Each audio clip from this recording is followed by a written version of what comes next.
In the beginning, God created the heavens and the earth. The earth was without form and void, and darkness was on the face of the deep.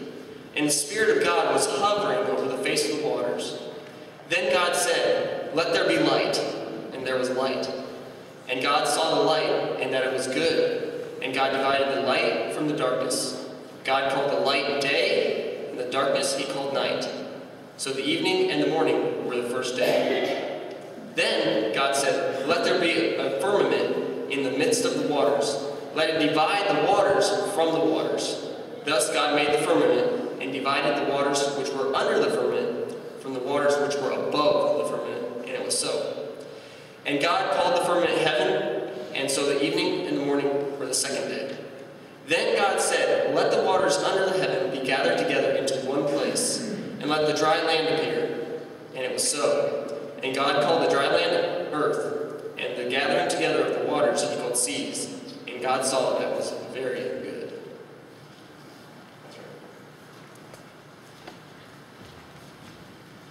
Well, for those of you who are saying, what happened to the book of Acts? I thought we were going through the book of Acts. How in the world did we end up in Genesis? Well, I need to explain that. It was months ago, I think it was in October, when at our Men's Advisory Council we were talking about this year, the year 2015, and what was going to be on our teaching calendar for the year. And someone suggested that we contact the Answers in Genesis representative, who's not that far away, and have him come again. I think we've had him come maybe the last 2 or 3 years and teach on Genesis. And someone said, yeah, this time let's have him teach specifically on Earth's pre-flood vapor canopy. I said, okay, yeah, fine, that's fine. I'll contact him and we'll see what we can set up. Well, when I contacted him, he emailed me back and said, well, when I was younger, I used to believe in Earth's pre-flood vapor canopy, but that's not the position anymore of Answers in Genesis. Well, that response sent me on a search for current information about what Genesis 1, particularly verse 7, says about the waters above. And to my chagrin, surprise, I was surprised to find out that Answers in Genesis, the Institute for Creation Research, Creation Today, no longer hold to or teach that Earth had a pre-flood vapor canopy. Now, that was disturbing to me because you heard this read, right? Chapter 1, verse 7. And God made the expanse and separated the waters which were below the expanse, or if you have a King James, what was read was firmament, separated the waters which were below the firmament, or expanse, or sky, or atmosphere. The Hebrew word just means to be stretched out. Separated the waters which were below the expanse from the waters which were above the expanse, and I'm speaking figuratively, God says. No. And it was so. Now, just on a surface reading, what do you think that means? I found this interesting. I did this in one of our answer groups. I did this on Wednesday night. I said, let's read verse 7. What does that mean? And everyone said, well, it means there were waters above, whatever the expanse is, and there were waters below. Would we all agree to that? It's not truth by voting here, but I mean, that's pretty clear. That's just what it says. Well, I really didn't think it could be any clearer than that, especially when God says it was so. But I found out as I began to look and research more and more that many scientists, Bible students are saying that those waters were waters that were way out beyond space, somewhere at the edge of the universe, and it has no bearing whatsoever to the atmosphere of the Earth. So what I did was I called Dr. John Whitcomb. And many of you are familiar with Dr. Whitcomb. He is certainly an expert, has expertise in this area since he co-authored the book, The Genesis Flood, with Dr. Henry Morris. It was published in 1961 and became the catalyst for for the modern day creation movement. And I said, Dr. Whitcomb, could we go to your house, because he's 90 now, and interview you about this? And he said, oh no, you just go ahead and teach it. I said, Dr. Whitcomb, in the kingdom of God, there are peons like me. And then there are great men like you. You know, it's interesting. He didn't argue with me about that. I remember one time he said to me, you know, Ike, of all my students, you were one of them. So anyhow, Brother Dennis Hostetler and I, we made a trek to Dr. Whitcomb's house last year, December 12, 2014. Brother Dennis was our cameraman, and you'll see a video clip later of the interview with Dr. Whitcomb. You won't see Brother Dennis, but he's behind the camera, and so special thanks to him for helping me with that, and special thanks to Brian Muncy. We confiscated his camera for a day, and special thanks to Joy, who got everything ready and said, this is how it works.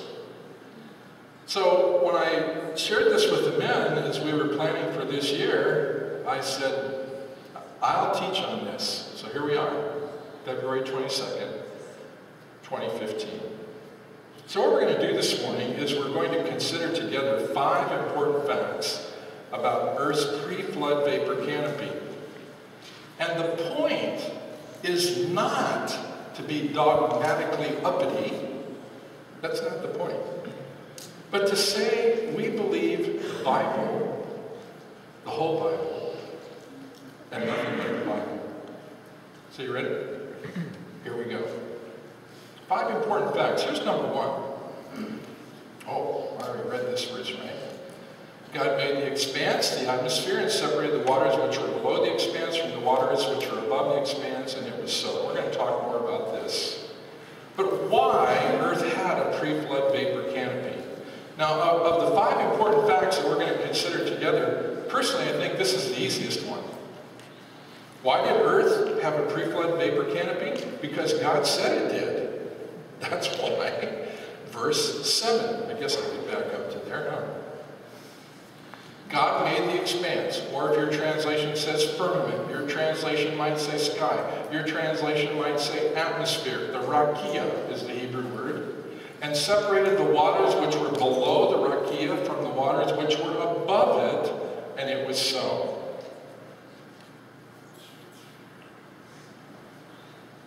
Now, the problem, of course, with the English word firmament is that there's nothing firm about the atmosphere, right? I mean, it's gases that are stretched out around the earth, and that's what the Hebrew word rakia means. It means to be stretched out or to have thinness, to be a space. In fact, that's how some translations read it, that there was space.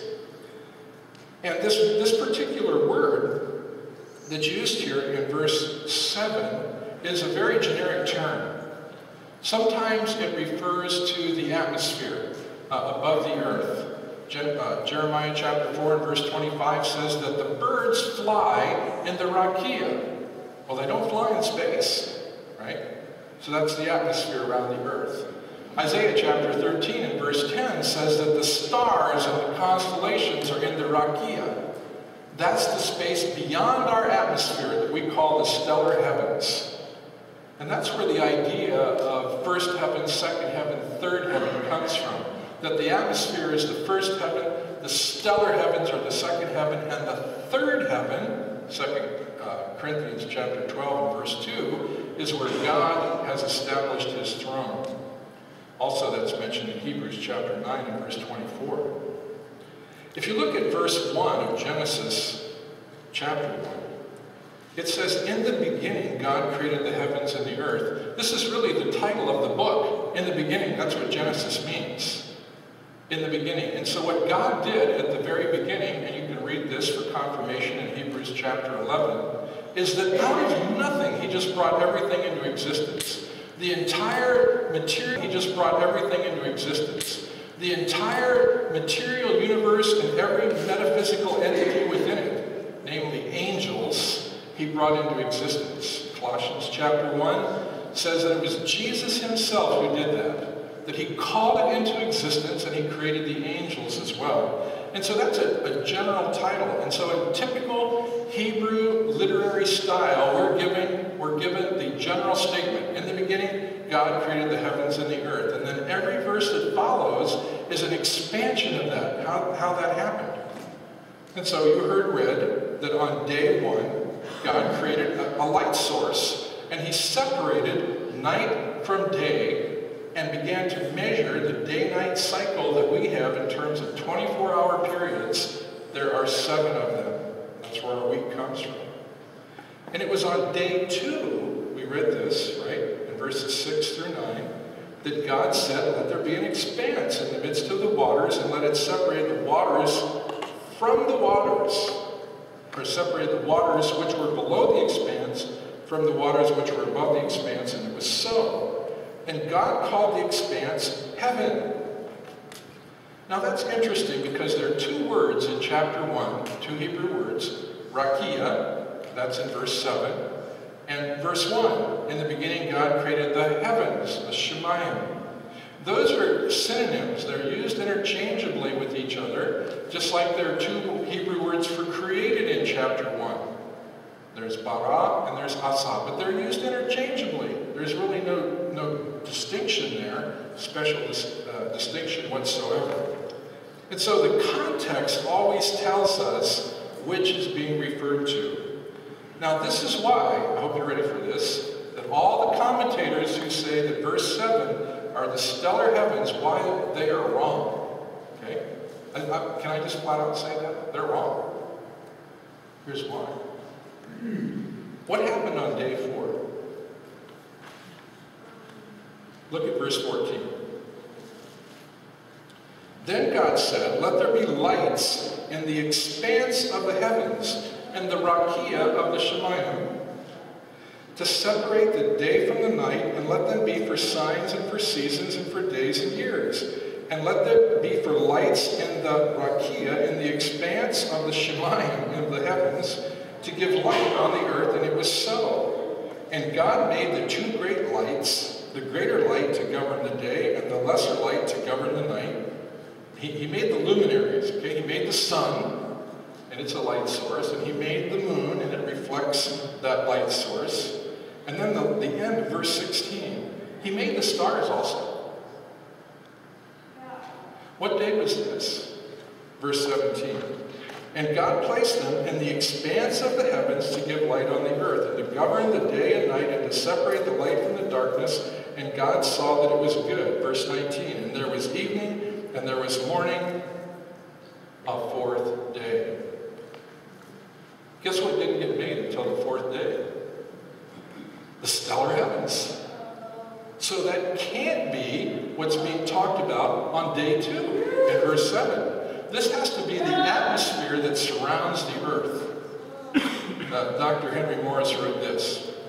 The actual process of separation was possibly implemented by converting, you can tell the scientist is writing this, right? The actual process of separation was possibly implemented by converting a portion of the liquid water into the vapor state, perhaps through application of divine heat energy. The reaction so induced on the watery suspension also released the other gaseous components of the atmosphere, which became the firmament, in other words, the lower parts of the atmosphere, holding up the lighter water vapor above. And he thinks that's why the word firmament is used. It's the heavier gas is holding up that vaporized liquid. Now, can I just stop here for a second and ask you this? Why is this important? Who cares, right? I think that's a valid question to ask. Who cares? Some Christians think it's this way, some think it's that way. Why does it matter? It matters because of the end of verse 7, right? And it was so. In other words, God appeals to us, and he says, listen, there are all kinds of men who say all kinds of things, and then there's what I say. And so you have to make a choice as to whether you're going to believe what they say, or whether you're going to believe what I say. And if our belief in the Bible is based on scientific plausibility, then we're in deep trouble. Because So-called science will not accept the miracles of the Bible or the miraculous things that God has done. And so God appeals to us. Listen, why was the canopy created? Because I wanted it created. And he's going to tell us why as we go on. Number 2. So where was it? Now you might say, well, I think, Pastor Wright, you already answered that question. It was above the atmosphere, right? And I shared with you that in verse 7, that has to be the atmosphere that surrounds the earth, because the stellar heavens weren't created until day 4. I also want you to notice verse 20 of Genesis chapter 1. Then God said, let the waters teem with swarms of living creatures, and let birds fly above the earth in the open expanse of the heavens. See, this is another reason why that particular word, rakia, means the atmosphere around the earth, because that's where the birds fly. Any of the astronauts who went to the moon or have been in space, have they ever said to us, hey, look at this, there's an eagle up here flying around? No. They only fly in the atmospheric heavens, right? And that's where the birds fly.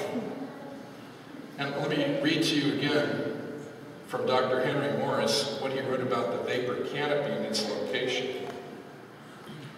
The waters which were above the expanse thus probably constituted a vast blanket of water vapor above the troposphere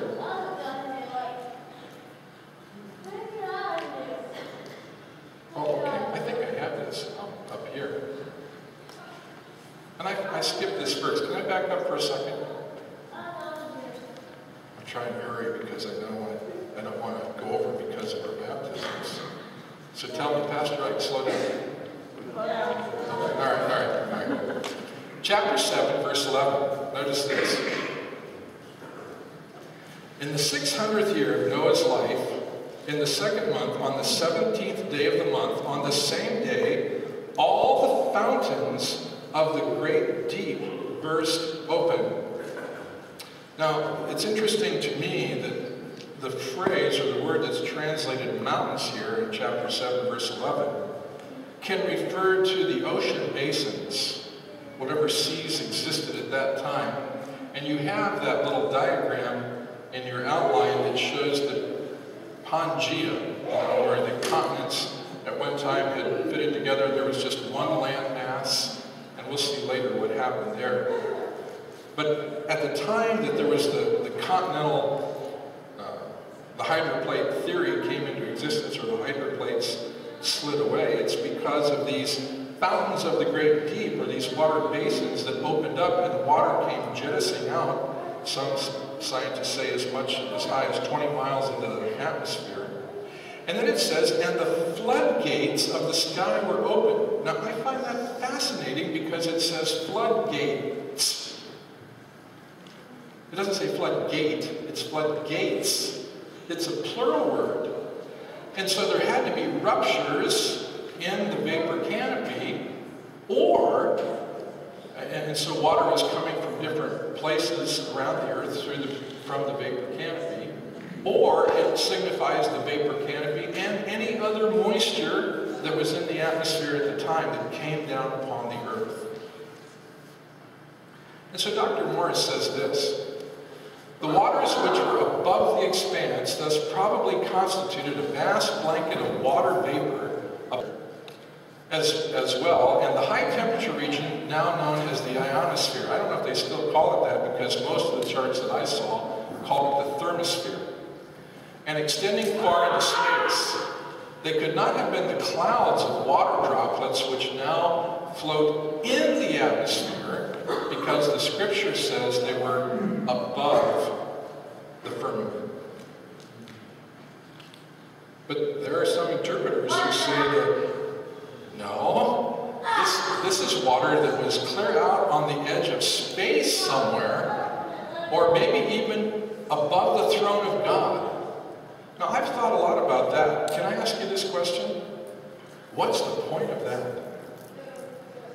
What's the point of having water out at the edge of the universe, or even over the throne of God? Somehow they need that water in the third heaven where the Lord is. Or how does that water function in space? I don't get that either. It just seems best, doesn't it, to take at face value what the Bible says.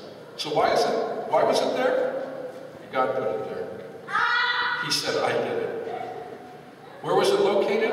Above the atmosphere of the earth. And what was it like? What was the vapor canopy like?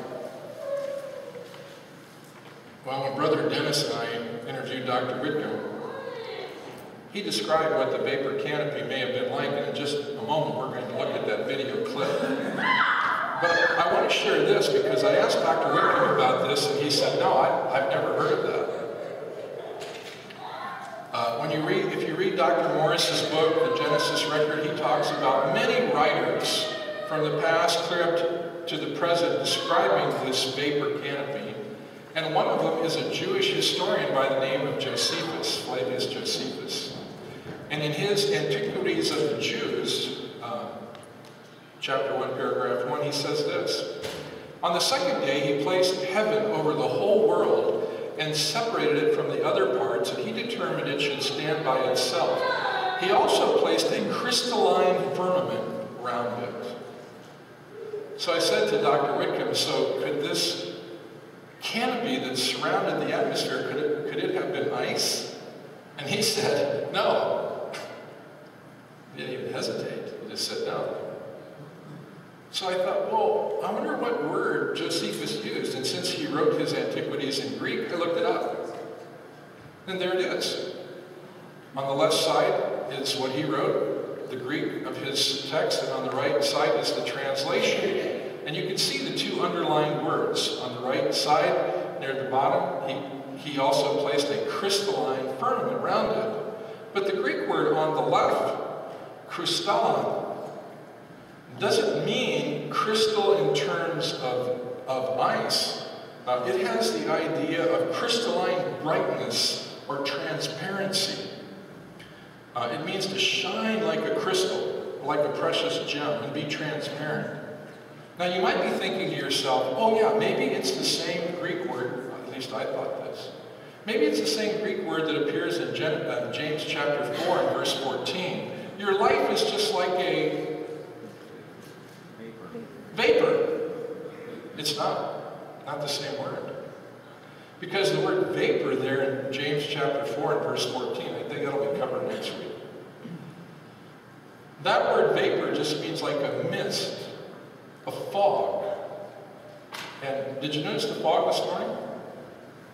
Kind of hard to see through, isn't it? So it could be that. But it has the idea of a crystalline brightness, a transparency that you can see right through. And Dr. Morris says this again.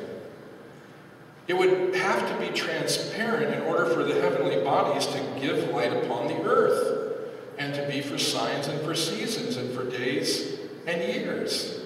Genesis chapter 1, verses 14 and 15.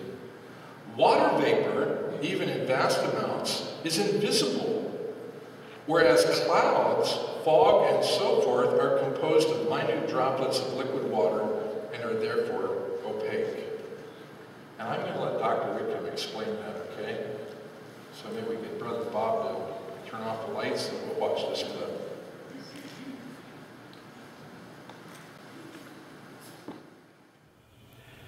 Now, one of these special things, I believe, is the vapor canopy.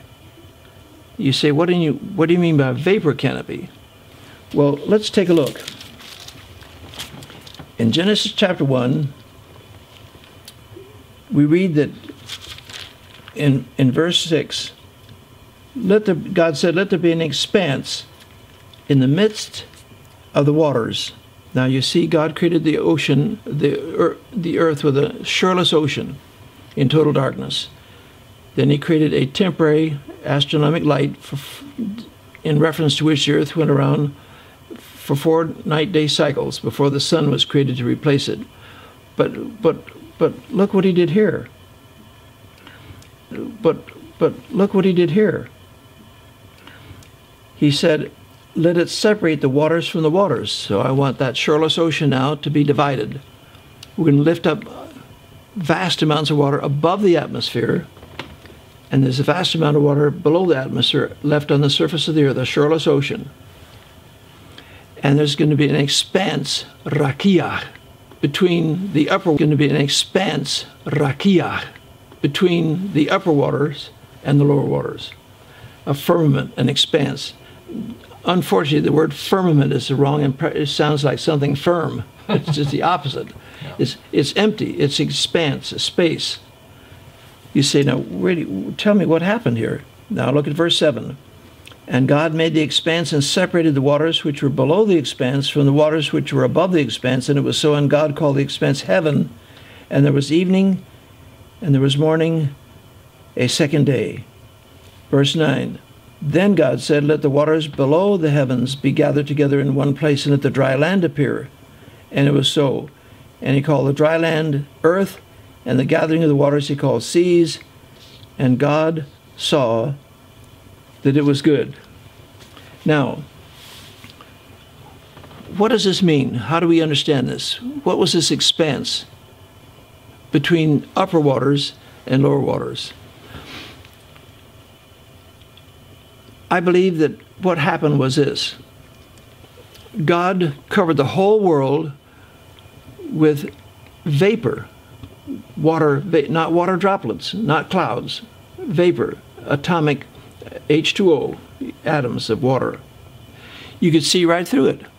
Sun, moon, and stars, you remember, were to be signs to Adam and Eve. They didn't see a cloudy sky at all. There were no clouds.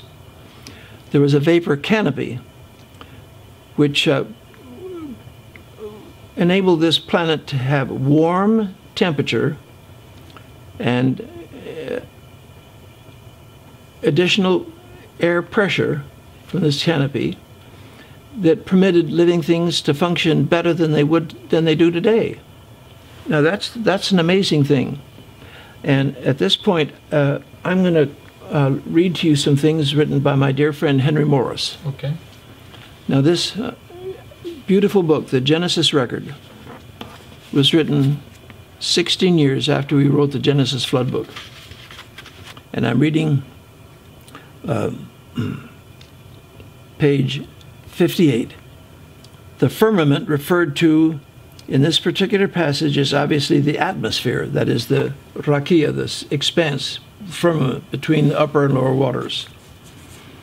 Unfortunately, the English word has been interpreted by many to refer to a solid dome across the sky. Consequently, this idea has been used by liberal critics as evidence of the pre-scientific, quote-unquote, outlook of Genesis. In other words, Genesis is not dependable scientifically.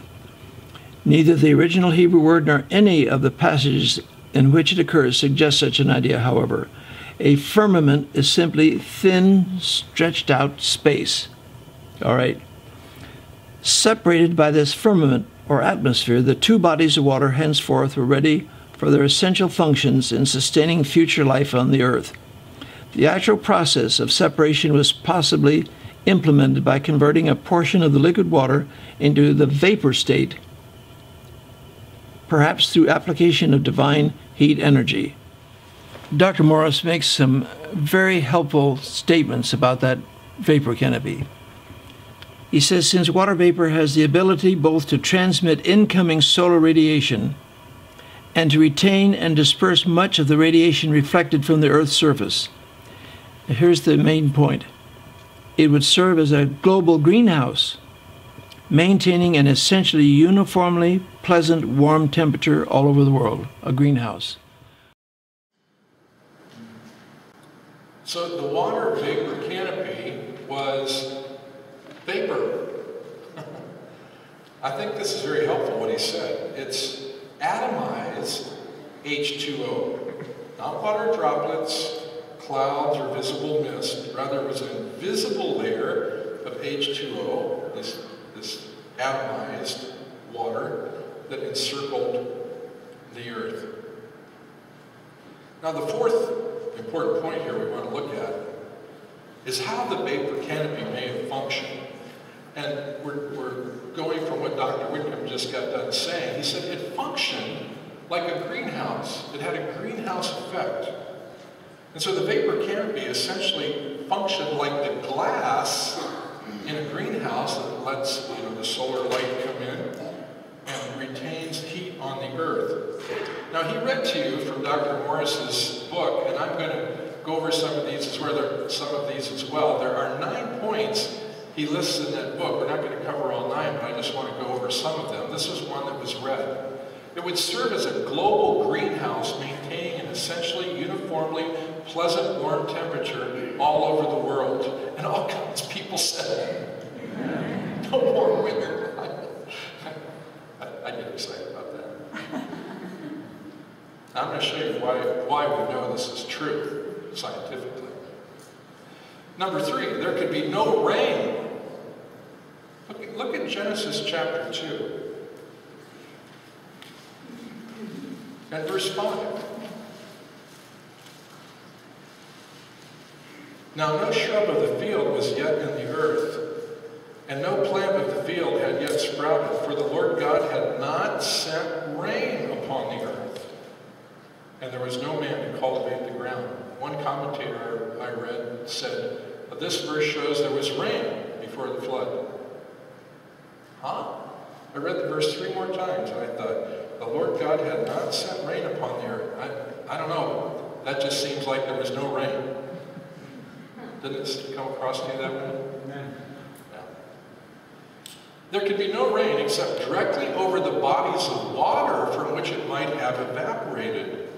And some of the points we just don't have time to cover is that if we had such a vapor canopy on the pre-flood earth, there would have been no turbulent winds. The hydrologic cycle that we have today didn't exist. When we hear about these Siberian winds coming down into Ohio, that wouldn't have happened. There wouldn't have been any winds like that. There was just have been, like it says in Genesis chapter 3, the breezes, the cool breezes. Number 5, the planet would have been maintained not only at uniform temperatures, but also at comfortable uniform humidities by means of daily local evaporation and condensation like dew or ground fog in each day-night cycle. And that's really the point of verse 6 of Genesis chapter 2. It says, there was no rain, verse 6, but a mist used to rise from the ground and water the whole surface of the ground. So it was like a terrarium. Earth was like a terrarium. You've got this moisture that comes up and keeps things growing and moist without even adding anything because it's a self-contained system.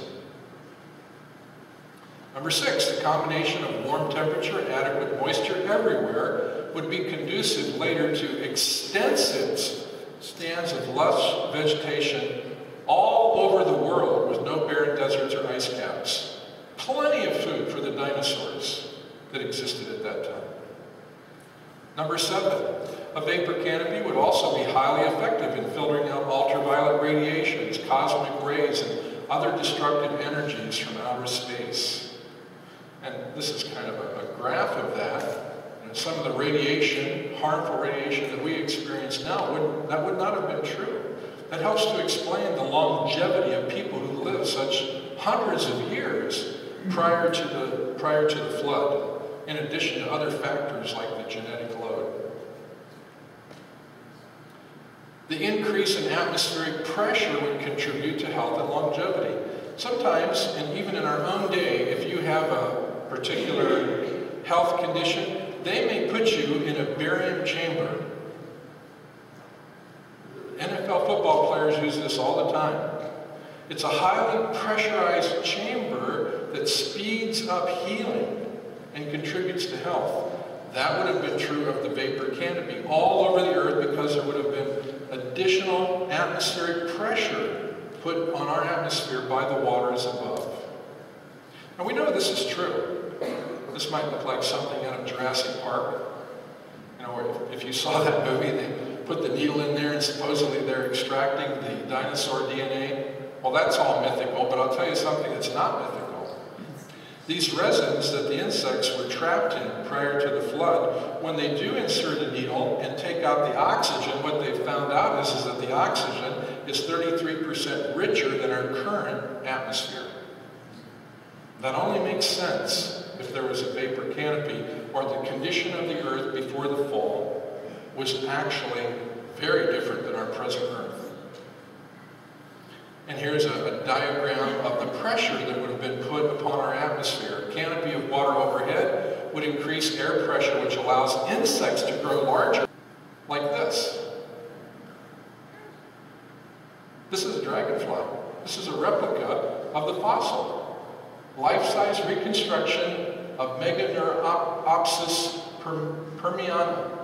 Wingspan 28 inches. Have you seen any of those around your pond lately? I haven't. They're only about that big. How about cockroaches? Fossilized records of 24-inch, 19 and 11/16 inch, 18-inch, 18-inch, and 8-inch cockroaches. This is Ohio's giant cockroach, 3.5. Something is different now than it was before the flood. Ladies, how about an 8-foot centipede? 8 feet. The fossil of a centipede measuring 8.5 feet has been discovered by paleontologists in Thüringen, Germany. The creature existed about, well, they're wrong about that, aren't they? That didn't exist that long ago. But here's the real question. How is it possible that they could have gotten that big then, but they're not now? How is that possible? A vapor canopy explains that. An 80-foot-long Apatosaurus, also known as a brontosaurus, had a set of nostrils about the same size as a horse's. How can it get enough oxygen into its lungs to live and function well unless there's increased, richer oxygen supply and pressure? It's not possible. In fact, I think that one scientist calculated that with a richer oxygenated atmosphere prior to the flood, a human being could run 100 miles before they were winded. How'd you like that? That would really help on the basketball court, wouldn't it? Now, Science Daily is no friend of the Bible. This is from their August 1st, 2012 article. Tropical climate in the Antarctic. Palm trees once thrived on today's icy coasts. As scientists are digging down into the ice of the Antarctic, they're finding tropical forests, palm trees. How's that possible? I mean, how were the poles formed? And why were they there before? Well, the vapor canopy helps to explain that quite a bit. In fact, what would have been one of the things that would have been very different about the pre-flood Earth is the rate of decay of creatures. Something dies.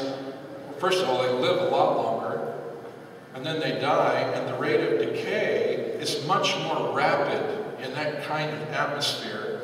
And so, if you're going to measure the time that something lived or how long ago it was, and you use carbon-14 dating that's used today, you're going to have inaccurate measurements when you get beyond 4,500 to 5,000 years, even 6,000, and that has been the case. Once you get beyond that time frame, then it goes ballistic.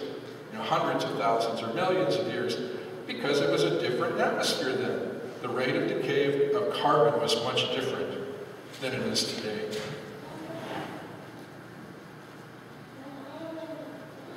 I think that's my last one. When I was discussing this with Dr. Whitcomb, and I said to him, you know, there are a number of Christian scientists today who don't believe in the vapor canopy, and he said to me, well, then how can you explain how pteranodons, how pterodactyls flew in the atmosphere? Because they couldn't fly in today's atmosphere. There's just not enough pressure in terms of, can I put it this way, the thickness of the air in order to enable such a huge creature to fly. So without the vapor canopy, there would not have been sufficient atmospheric pressure for them to fly. The end result is this. When you start thinking about a pre-flood world without a vapor canopy, you have a lot more things to try to have to explain. How did this function? How did this exist if it wasn't that way? One more question, then we're done. What happened to it? When the vapor canopy ceased to exist? Now, we already looked once at Genesis chapter 7, verse 11. Genesis chapter 8 and verse 2 makes a similar statement to Genesis chapter 7 and verse 11. Genesis chapter 8 and verse 2 says, this is when the flood is stopping. Also the fountains of the deep and the floodgates, plural, of the sky were closed, and the rain from the sky was restrained. Now obviously, the translators understand this word rakia and shemayim in this context to refer to the atmosphere. That's where the waters came from. And Dr. Walter Brown, who's done a lot of research years ago when he did a video with Dr. Whitcomb, has some, I think, helpful things to say about this, and so we're going to take time to watch this video clip as well. Could it be that hidden within this simple description, the answers to the skeptic's most difficult questions may be found? Having served as director of one of the United States Defense Department's major research and development laboratories, Dr. Walter Brown comes with an impressive list of credentials and credibility. In tackling the subject of Earth's geological development, Dr. Brown has developed a theory that contradicts the generally accepted viewpoint of the scientific community. Profound and far-reaching, this respected scientist's hydroplate theory not only offers a completely new approach to the geological sciences, it succeeds where the prevailing theory often fails. It simply and logically explains some of the Earth's most profound mysteries. We can see on our planet 25 major features that can now be systematically explained as a consequence of a global flood that erupted from subterranean chambers with an energy release exceeding the explosion of 30 trillion hydrogen bombs. This theory shows us just how rapidly major mountains form. It explains the coal, oil, and methane deposits, the rapid continental drift, and why on the ocean floor there are huge trenches, hundreds of canyons, and tens of thousands of volcanoes. This theory also explains the ice ages, and it gives the primary reason for global warming. It explains the formation of the layered strata in almost all fossils, the frozen mammoths, and major land canyons, especially the Grand Canyon. Surprisingly, it explains the origin of comets, of asteroids, and of meteorites. According to Dr. Brown's theory, the ancient world that Noah lived in was very different from the Earth we occupy today. Noah and other pre-flood people probably lived on one very large supercontinent with lush vegetation, inland seas, and major rivers. The mountains were smaller than today's, perhaps 6,000 feet high. Before the flood, about half the Earth's water was in interconnected chambers, about 10 miles below the Earth's surface. This formed a thin spherical shell, almost a mile thick. The pressure in the subterranean chamber had been increasing for centuries because the gravity of the sun and moon produced tides in the subterranean water that lifted and lowered the Earth's massive crust twice a day.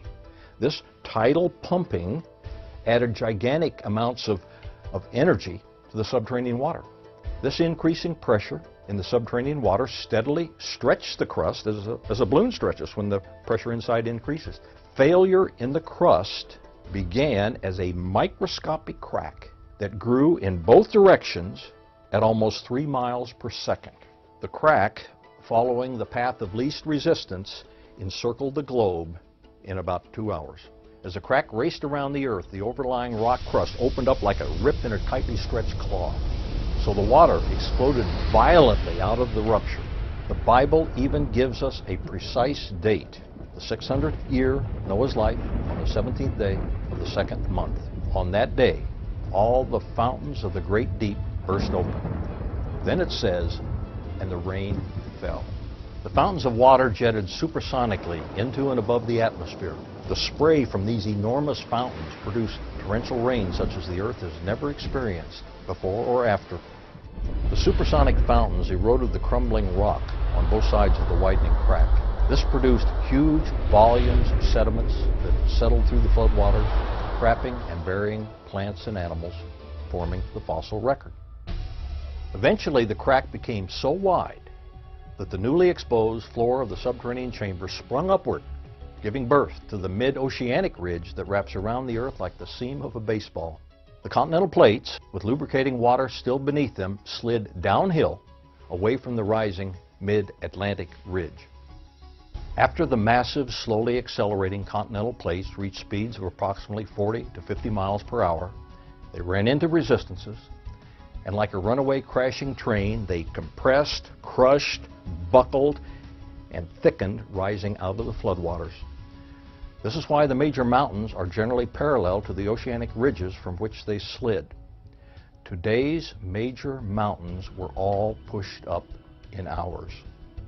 The hydroplates, in sliding away from the mid-Atlantic ridge, opened up very deep ocean basins into which the floodwaters retreated.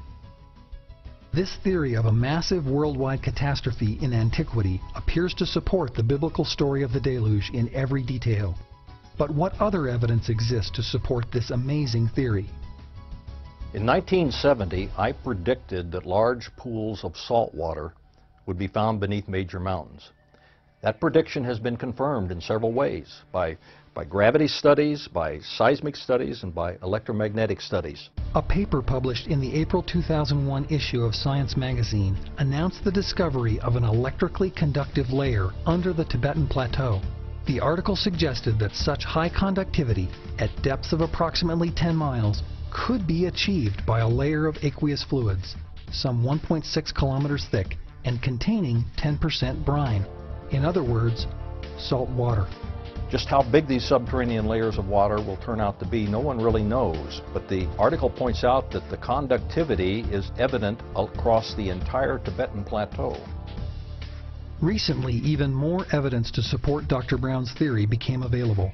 On March 22, 1998, a group of boys playing basketball in Monahans, Texas, narrowly missed being struck by a 3-pound meteorite that crashed to the ground 40 feet from where they were playing. The police were notified, and 48 hours later, NASA scientists cracked the meteorite open in a cleanroom laboratory. What they discovered inside stunned them all. The meteorites contained salt crystals and liquid water. The NASA scientists who investigated this meteorite believe it came from an asteroid. That's unlikely, because asteroids in the vacuum of space cannot sustain liquid water, which is required to form salt crystals. It's also too cold, and there's too little gravity. Earth is the only body in the solar system that can sustain liquid water on its surface. This demonstrates the enormous power of the subterranean supercritical water, the fountains of the great deep, that launch water and rock fragments into orbit around the sun. These rock fragments are still returning to the Earth as meteorites. Meteorites contain Earth-like material, including many types of living but dormant bacteria. This means that meteorites and their bacteria didn't originate in the vacuum of space. Meteorites are literally tiny chunks of the Earth itself returning home. Scientists are also scratching their heads over another recent discovery. On the Kola Peninsula in northern Russia, they have created the world's deepest hole, extending to a depth of 7.5 miles. At this depth, what they expected to find was a layer of basalt, Earth's most common type of volcanic rock. What they actually discovered was something entirely different. The hole didn't reach the basalt underlying the granite continents, but to everyone's surprise, they did reach hot, salty water flowing through crushed granite. Geologists are mystified, but the hydroplate theory provides a simple explanation. Did the springs of the Great Deep burst forth and flood the entire Earth, just as the Bible says? Dr. Brown's hydroplate theory offers us a plausible scientific explanation for how this may have happened. But is there something more important to this theory? Could it be yet another example of the supernatural engineering observed throughout the Bible? If we now know where the water of the Great Flood came from, the same water that was instrumental in forming the fossil record, then when the Great Flood receded, where did all the water go? The answer to that question not only bolsters the scientific theory that a worldwide flood actually took place, It also provides an alternative explanation for the formation of one of the world's greatest natural wonders. This is the question that stops most scientific investigators dead in their tracks. Yet the hydroplate theory makes the answer obvious. As the hydroplates crashed, they thickened and rose out of the water, forcing the floodwaters over the continents to recede. Simultaneously, upward surging subterranean water was choked off. As the floodwater drained off the continents, every continental basin was left brimful of water, producing many post-flood lakes. During the following centuries, some lakes breached their boundaries by either spilling over their rims or undercutting their banks. The rapid, catastrophic discharge of these lakes, much like the collapse of a large dam, carved canyons. Several centuries after the flood, two very large ancient lakes, Grand Lake and Hopi Lake, sitting on top of the high, rising Colorado Plateau, breached their boundaries and carved the Grand Canyon in just a few weeks. The massive canyon was not carved by the relatively small Colorado River over millions of years. That river is a consequence of the carving of the Grand Canyon. Can the residual waters of Noah's flood account for the amazing natural beauty of the Grand Canyon? If Dr. Brown's theory is correct, then the Grand Canyon was carved only a few thousand years ago, and nearly every geology textbook needs to be rewritten. One has only to look at the Earth's anomalies to see that the hydroplate theory provides a far better explanation of the Earth's present condition than the other more prevalent, well-propagated, but highly implausible theories. Were key geological markers like the Grand Canyon formed over millions of years? Or did they come to be within the short time frame of Noah's flood? The hydroplate theory, which supports the story of Noah's flood, says it was the latter. If that is true, what better example of supernatural engineering could one ask for? So I can assure you, you hear something from science that contradicts God's historical record, you can say to yourself, with confidence, that's not true. Because we have the historical record of what happened. So what should we think? We should think this. The Bible is the Word of God. God has told us what happened in the beginning because no one else was there. He expects us to believe what He has said and obey Him. I'm wondering how you're doing in those areas of listening to God and obeying Him. You know, those who are going to be getting ready for baptism in just a minute have decided to obey the Lord and to do what He said. Is that true of you? You've said to yourself, I am going to hear what God has to say and follow Him. Well, if that's not true in your life, this is an opportunity to say, wow, I need to change my mind. Repent and believe what God says and trust in Him. And if it's true of you, we want to talk to you about that. Even while Pastor Dell comes now and leads us in our closing hymn for our worship time. If the Lord is speaking to you and you know you need to do something, we ask you to respond. Respond to the Spirit of God and say, Lord, I want to do what you want me to do. And we invite you even to come while we're singing and make it known because we want to help you in pursuing what He wants from you and walking in obedience to His truth. 154.